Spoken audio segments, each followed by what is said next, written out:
Commencement, the beginning of a new era in higher education by Kate Colbert and Joe Salustio with contributions by Elvin Freites is now available for pre-order on Amazon.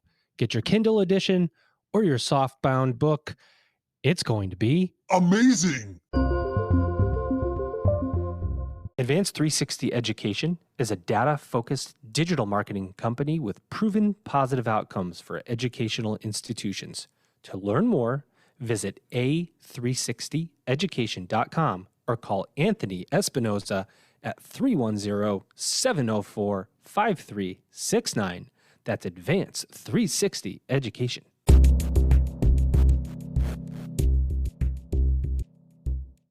Welcome back, everybody. It's your time to EdUp here on the EdUp Experience podcast, where we make education your business. Dr. Joe Salustio back with you again on another episode. How many times do I have to say it before you believe it? I will come back every single time and do these episodes. Why? Because I get to talk to the most brilliant people in and around higher education. And in fact, you know, because I say it all the time, I'm taking over 100, I and Kate Colbert and Elvin Freites, we're taking over 100 interviews that we've done with college and university presidents, and we're putting them into a book. And I know you have not bought it yet, but it's coming out in October called Commencement, the beginning of a new era in higher education. I urge you to check it out.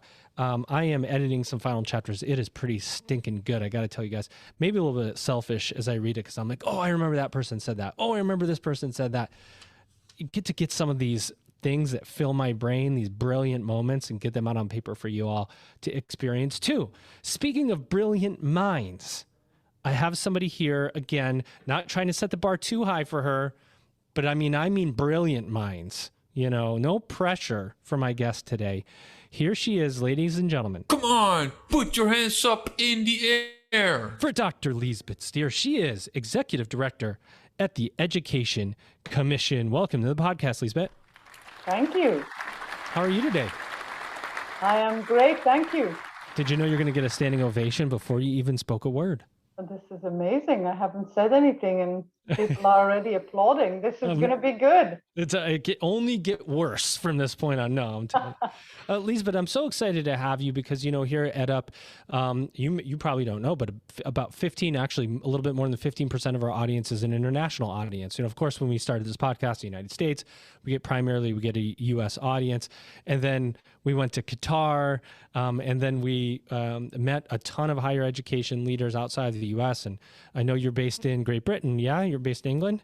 Or where are you based? I am actually based in Washington, D.C., believe it or not. You are not based in Washington, D.C. Get out of here. You've done a lot of work international. It reads like a travel a company's list of places what you've lived and visited. I read your bio. I was like, where haven't you been? But you're based in DC now, but you do understand so much about global higher education. First, let's talk about the Education Commission before we talk to you and get under the weeds, so to speak. What is the Education Commission? What do you do? How do you do it? Well, thank you very much. It's a pleasure to be here. The Education Commission was established in 2015 by the then UN Secretary General Ban Ki-moon and a number of countries who came together at that time with a concern that education was not enough a priority on the global agenda. And you may remember that in 2015, that was the time when the Sustainable Development Goals were agreed by all the nations of the world. And education is one of those goals. It's the what we call SDG 4. The concern was there in part because there had been a fall off in terms of investment. So when you look at what countries themselves are investing, what the international community is investing, there was a downward trend. So the commission was brought together, and Gordon Brown, who is the former Prime Minister of the United Kingdom and also the UN Special Envoy for Global Education, was asked to lead this commission to come up with new ideas and pathways to increase investment and reform in education. And he assembled an amazing group of people ranging from heads of state to academics, to former Treasury secretaries. Larry Summers was one of our commissioners, and so on. So we have an amazing group of individuals who have been helping us to lead this work. You know what? I literally have Virginia written down on my pad of paper here, but why do I think that you're in Great Britain? Because of Gordon Brown, obviously. And then obviously a good friend of ours, Stephanie Herman, who was on listening into this podcast. She's in London, so I equated everything to Great Britain. But that's pretty cool that you have that level of support internationally at the Education Commission. You talk about new ideas and pathways for reform. What are the new ideas and pathways? I mean, you know, so as you do the work at the Education Commission, what is new? What is focused upon for the future? Well, thank you. The Education Commission actually published a report in 2016 called The Learning Generation, Investing in Education for a Changing World.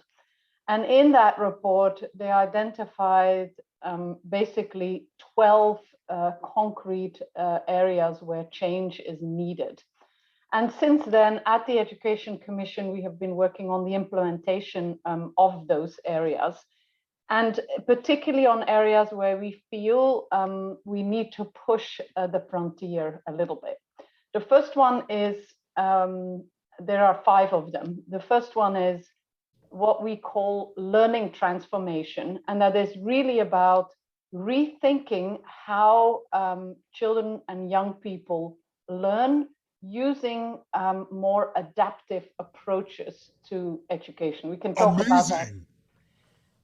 2 is we need to rethink what we call the education workforce itself. The education sector tends to talk a lot about teachers, which is very important, teachers, professors, and so on. But actually, the education workforce itself consists of many more individuals, and really thinking through how to transform that workforce to make it more able to do the first thing, which is transform learning. I want to talk about that one when you get done. Yeah. Third is what we call delivery transformation, and that is really has to do with what the government or the sort of governance of education systems is involved, because in many countries, governments or nation states will have wonderful plans for education reform, but nothing happens. And how do you move from setting targets and having ambition for reform to actually delivering on it? So we are looking around the world at what we call delivery approaches, delivery systems, delivery units. Then the fourth area is really important as well. That's actually very relevant to our conversation today, which is financing. How are we going to get investments, and how do we get them using all forms of financing out there, and think about that innovatively? And then the final area, and that is one that is that we are focusing on very much right now, because the UN General Assembly is coming up, is how we can make education everyone's business, and think about cross-sectoral linkages. It has to be the business of people who care about climate. It has to be the business of people who care about health improvements. So really thinking about education as integral to societies and to other development goals. So those are the 5 areas that we as the Commission have now been working on. Also, the Learning Generation report gives you a much deeper view on this, but this is kind of what is occupying us at the moment. Attention. I have to insert myself for this EdUp moment, as we like to say here at the EdUp Experience. You said to make education everyone's business. Did you know that our tagline here at the EdUp Experience is that we make education your business? Because we've when we started this podcast, we said we have to bring education to as many people as we can to experience it, because education is foundational to all of our problems. If we can just fix education, it fixes so many other things, right, Liesbet? I mean, I just my mind's blown the way that it kind of happened. And going backwards, because I said I want to go backwards, talk about the education workforce. You know, I think you're right. When we talk about higher education or education in general, we think teachers, we think faculty. But there is an ecosystem of professionals in and around higher education, from technology to support, now mental health services, which is the whole deal. You know, how do we talk about the higher education or the overall education workforce in a way that makes sense beyond just the delivery of the teaching and learning, which is a consequence of what all of those people do, right? Yes. Well, I actually think this is a journey we are on as a sector, and I feel we are behind other sectors, very much so. And one of the kind of data points that we came up with when the Commission convened and delivered its report a few years ago was actually trying to figure out how many support staff are there for every teacher, and how many support staff or people surrounding are there for every doctor. Turns out that data is actually not available globally. That's already one problem. But when we found this, we found some data in Chile, and what we found there is that we have 45 doctors, nurses, and support staff for every 10 doctors. So 45 for every 10 doctors. We only have 3 for every 10 teachers. Now, I know doctors and teachers are not exactly the same, but it just shows this sort of imbalance between this heavy burden that we load on teachers who are, as you say, they are needing to take care of emotional health. They need to take care of the learning process itself. There's administration. And in developing countries, it's even worse than we may be seeing in more developed countries. So the key to this is starting to think about education in terms of the whole child. So instead of saying education is really about whatever is transferred in a classroom and the knowledge that goes from one human to another, no, actually education is about the well-being of an entire child and the ability of that child to learn. And when you start to think about that, you are starting to realize that there are indeed a lot of individuals, professionals that need to be there in order to support that child to fully develop and to be able to fully learn. And that is what we call the education workforce. And we have been working on testing the idea of what we call learning teams. So why do we not talk in education about teams as much as we do in the corporate sector or in other sectors? What would that look like in the education sector? I don't know. You tell me. But it sounds right. I mean, to your point, really interesting, right? Because in corporate America, you'll have a project lead. You have this person that does this. You've got marketing. You've got all these people that support, and you have a project lead, aka maybe in this case the teacher. But we don't do a good job, to your point, of identifying all the people that are inputs to get to the output, right? We talk about the outcomes, but not all of the people surrounding what I don't know, influence that outcome. Such a hard thing for a parent to hear as you're talking about it too, because I've had 2 kids, and when you think doctor, you think, okay, it's life or death. It is life or death. Maybe that's why a doctor has so much support staff. Boy, a teacher, it's kind of like life or death too, as you have the formative years of a child in your hands. Maybe not that child's life or death, but maybe in life or death of somebody else in the long run, if you don't provide education, because that person can get economics create a lot of situations for us, or a lack of economy. Yes. Oh man, you're blowing my mind here. Blowing my mind. Well, one other point I think that you're making is that even if you have all these people there, like the marketing and all these other individuals, what we have seen around the world is that sometimes there is also a separation between those who feel that they are part of the learning process and really part of achieving those ultimate goals, the learning outcomes, and those who feel that they are doing administration and ticking boxes. So often what we have been promoting is we really need to look at, and evidence around the world shows that this is very beneficial for learning, is to make sure that leadership, that every part of the system, every person who is making as part of the system feels that they are contributing to the ultimate outcome, to the learning. So you need to talk about instructional leadership, not leadership to just make sure that the sort of school runs on time, but really to what extent are school leaders engaging with the ultimate outcomes and facilitating and supporting towards better learning and creating opportunities for those who we serve. So are you heading to the UN summit, or there is a UN summit coming up, or one that you're going to be attending? Talk to us about that a little bit. Yes, so next Monday, there is a very large global summit planned and will take place, unfortunately, because of the global events, including the passing of Her Majesty the Queen in Great Britain. This is a little bit being derailed, but we are still working very hard towards that moment.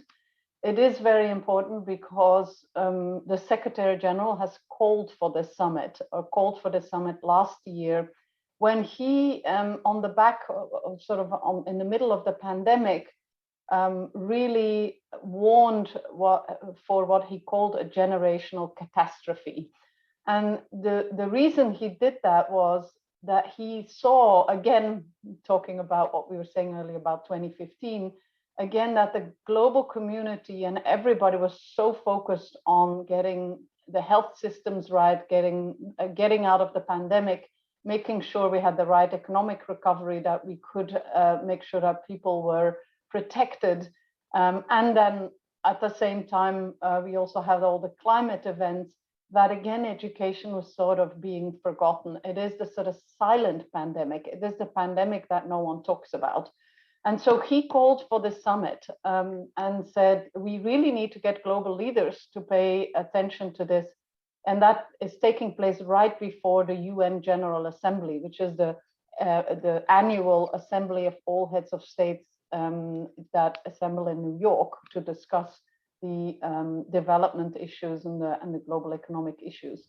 So the summit is trying to really talk about how can we transform education systems, how can we take advantage of the advantage of the pandemic. We've had huge backlash, we've had huge setbacks, but how could we take this as also an opportunity to change the way we do business? And that's what the summit is about. Advanced 360 Education is a data-focused digital marketing company with proven positive outcomes for educational institutions. Advanced 360 Education does not simply rely on instinct to make assumptions about audiences or key data points. Rather, through data intelligence, client strategies take on a higher level of effectiveness. To learn more, visit a360education.com or call Anthony Espinoza at 310-704-5369. That's 310-704-5369. That's Anthony Espinoza at Advanced 360 Education. Yeah, that's pretty wonderful. What's greater share? What's this greater share thing I'm hearing about, Liesbet? And you know, I want you to open up our audience to new possibilities.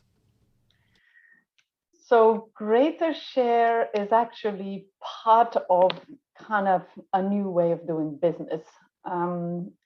So far, the education has been primarily, and ought to be primarily, financed by the public sector. It is actually enshrined in SDG 4, in the Sustainable Development Goal, that sort of early years primary, secondary education should be available for all, free at point of access. It doesn't mean you can't have private schools or anything, but there has to be an opportunity for everybody to access learning, schooling for free. So at the sort of minimum and at the basis, this is a government responsibility. However, we all know that the needs around the world are so great, and that we need public-private partnerships. And we also need those public-private partnerships when it comes to financing education. Obviously, again, that is a very big issue also for the developing world, because the developing world has much more difficulty in financing their education systems, and they need help. That help comes from the public sector as well as the private sector. Now, what we have seen is that the private sector has been somewhat absent when it comes to especially philanthropic capital flowing into education. Now, you may find that strange, because in the United States, very generous nation, you often see huge gifts to higher education institutions. And so when we often talk to people and say education is sort of disadvantaged when it comes to philanthropic giving, people kind of look a little puzzled, and they think about these big gifts that go to Ivy Leagues or other types of institutions. Money! But that is actually not the full picture. When you look at the OECD DAC, which is an institution in Paris that tracks sort of public and private giving, when you look at their statistics and you look at private, anybody who has reported to the DAC in terms of the private giving, we find that nearly half of that giving goes to global health and only 8% goes to global education. So when we look at the global picture, education is actually underfunded when it comes to philanthropy. And we are really keen to help bring more philanthropic funding to the sector. So Greater Share is a fantastic innovation to do that, because one way to try and do this is go to existing philanthropists and try to make your case, try to argue for education having better returns than health or whatever. That's kind of one approach. But we actually didn't feel that was necessarily the best approach. What the group of people who've been designing Greater Share have said is, let's try and see whether we can tap into additional funding. And that additional funding comes from working with investors who would normally invest their money anyway using funds or investment managers, and trying to work with both the people who put up the money, the investors, as well as the private funds, to basically nudge them towards using some of the revenues that come out of these investments towards education. So that means that if someone has some resources that they normally invest in a fund, they will commit to give up some of the returns. So let's say you've got a 10% return or whatever that is. You give up up to 50% of those returns over time, and you basically say, I'm happy to basically let go of that and put it towards a number of charities. The brilliance of this model is also that at the same time, we've also worked with the private equity and the fund managers, and also asked them to give up their fees and carry that they normally earn on these investments, and also put that towards these charities. So you kind of create a situation where the investors still have a pretty good deal, because they are now getting access to very well high-performing funds, which is one of the sort of brilliance also of Greater Share, to open the door to high-performing funds. They still have a return, but they also are able to give up some of these resources, and we basically dedicate those to the education sector. And as part of Greater Share, we have chosen 8 NGOs who will benefit from this money over the long term, trying to address an issue that many charities face, and that is that often the resources are short term. If you now can invest in a charity or provide philanthropic capital to charities over a 10-year period, it really takes on a whole new meaning. And it means that also we can work more systemically. It's no longer about a small project here or a small project there, but it's working with those charities to make sure that the sum is the sum of the parts is kind of greater in the end. So that is really what we are trying to do with Greater Share. And I can go into more details as to how the NGOs have been selected. But to go back to our earlier conversation, they are actually selected based on this issue of the education workforce, really trying to find organizations who understand the importance of the need for a more diverse, more multidimensional workforce. And they work in different ways on this. Epic. I love it. I'll tell you, I'm listening to you talk and I'm going, boy, who's the person that would think about your model that you're proposing through Greater Share, the Greater Share model, and disagree with the economics. And I go, probably you don't want to disagree with you, Dr. Steer here, because you've got like you've got a master's in quantitative economics and a PhD in developmental economics. And it's like, I feel like this is a good thing here. You're in the middle of all these economies of scale. You understand how the money is moving, right? Because it is, when it comes down to it, it becomes a resource issue. Any way you slice it, you have human resources and you have money, fiscal resources. And if you're lacking one or you're lacking the other, most of the time it doesn't work. So how do we create the money? How do we get the pipeline of money in sort of a flywheel concept? That's what I see you talking about. It's kind of this flywheel where everybody's getting something but giving up something, and it's creating a cycle. Really interesting in a model. And what results can you share? Any results? You've picked the NGOs. Have they started? How far along are you?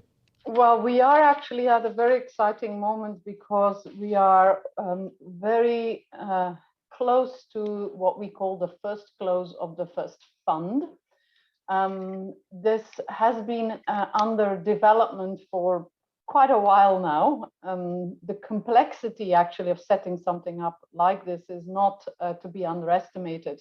You mean there's complexity in quantitative economics? I can't imagine. Well, not only, actually also in sort of legal, because you want those investors to also be able to account the resources that they give away towards charitable giving. You're kind of sitting between commercial investment and charities. And so that is all a little bit complicated, but luckily we've been able to have the support from some wonderful organizations. And if people have time to Google Greater Share, there's just been an incredible community of people who have given their time pro bono, a lot from the private sector as well, from the private equity funds, from world-class law firms, and so on and so on.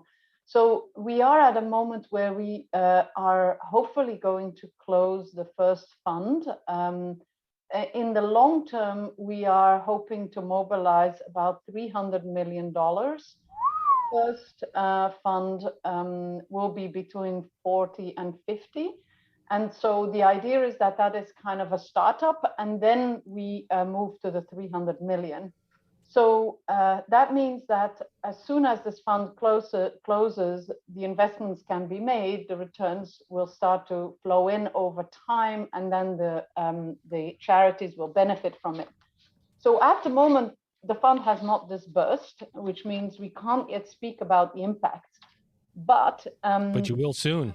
We will soon, and we have definitely started working with the 8 NGOs to make sure that they have, and they were selected based on articulating a clear plan that would have impact, measurable results.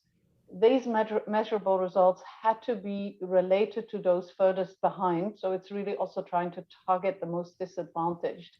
And it really also is aiming to get at this whole child issue. So making sure that we can reach the whole child, that we can bring in any innovation, and then helping them also to link up what they do within their projects and programs to the bigger picture. Because in many cases, as NGOs grow and take on larger sizes, they actually become quite relevant to the whole system as well. And imagine if you actually could amplify the work of these NGOs and influence the bigger picture, the education systems of states, of countries, of regions of the world. So we have a pretty big ambition of actually taking the learning, of translating what these NGOs are doing into the conversations that are happening also at the policy level and at the system level. And that's also something we are working with them on right now. So as soon as the money starts to flow, that we can, it's not just about the children that are necessarily reached through the specific programs, but also how could we add all of this up to something that's bigger and more ambitious. Wow. I love it. I love big thinkers. I love big goals, right? I mean, the way you're speaking is inspiring. Before I close things out, Liesbet, anything you want to say at all that we didn't cover about the Education Commission, Greater Share, your work, where you're going, where you might be speaking, anything at all that you want to say? Well, I would say we need everyone engaged in education. So making it everyone's business. I really love your slogan. Yes. Look up the Education Commission if you are interested in our work. Look up Greater Share if you are interested in that work. We need the people who are listening to this program. I assume they are already convinced that education is important, but we are at a pivotal moment. We have had great losses due to the pandemic. We are running the risk of leaving half of the world's young people behind, because that is the statistic right now, that 60% of all young children are leaving education without the basic skills to thrive. And we need everybody to invest in this and be part of this journey, whether you're in corporations or working on climate change or working on whatever issue. There's always an education story to it. And so I would really encourage people to get engaged, and please contact us if you want to know more about the Commission's work or Greater Share. Well, you can find Dr. Liesbet Stier on LinkedIn. I know I did. I'm still waiting for you to accept my request, Liesbet. And I only do this to people live here on the EdUp Experience so that they accept my request. So now you have to.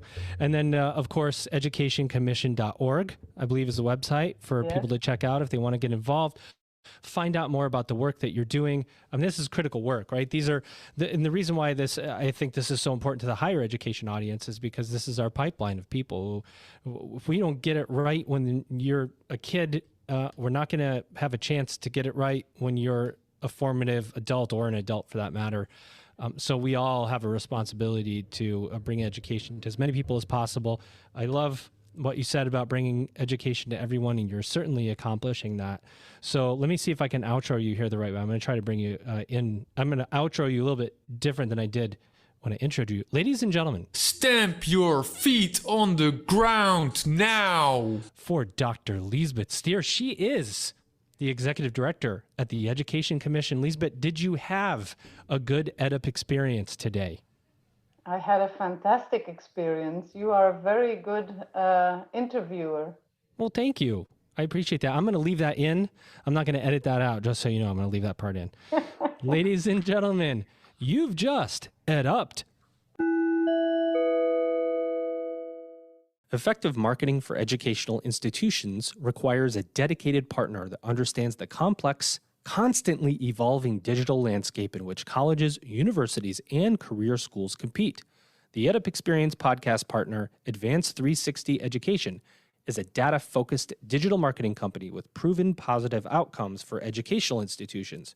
Advanced 360 Education does not simply rely on instinct to make assumptions about audiences or key data points. Through data intelligence, client strategies take on a higher level of effectiveness, whether the goal is driving enrollment, alumni engagement, or other educational marketing campaigns. To learn more, visit a360education.com or call Anthony Espinoza at 310-704-5369. That's Anthony Espinoza, 310-704-5369, a360education.com.